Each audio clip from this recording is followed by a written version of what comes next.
প্রিয় শিক্ষার্থী, আশা করছি তোমরা সকলেই ভালো আছো। আজকের ক্লাসে তোমাদের সকলকে স্বাগতম।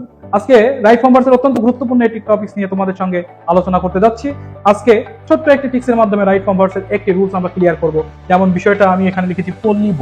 পল্লীব বলতে আমি কি বোঝাতে চেয়েছি, যদি কখনো কোনো সেন্টেন্সে পল্লীব এই বিষয়টি ইন্ডিকেট করা হয়ে থাকে তাহলে বুঝবা ভার্বের পাস্ট ইনডিফিনিট টেন্স হবে।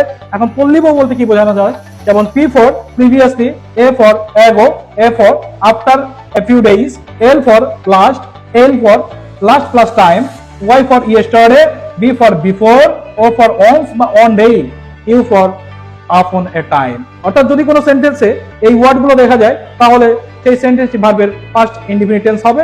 যেমন একটি উদাহরণের মাধ্যমে বিষয়টি ক্লিয়ার করার চেষ্টা করেছি। এখানে বলা হচ্ছে I see her an hour ago, she met me yesterday।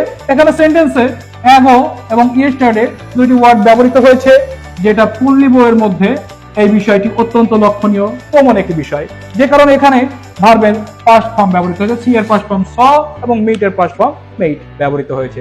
আশা করছি বিষয়টি তোমরা বুঝতে পেরেছো। ধন্যবাদ।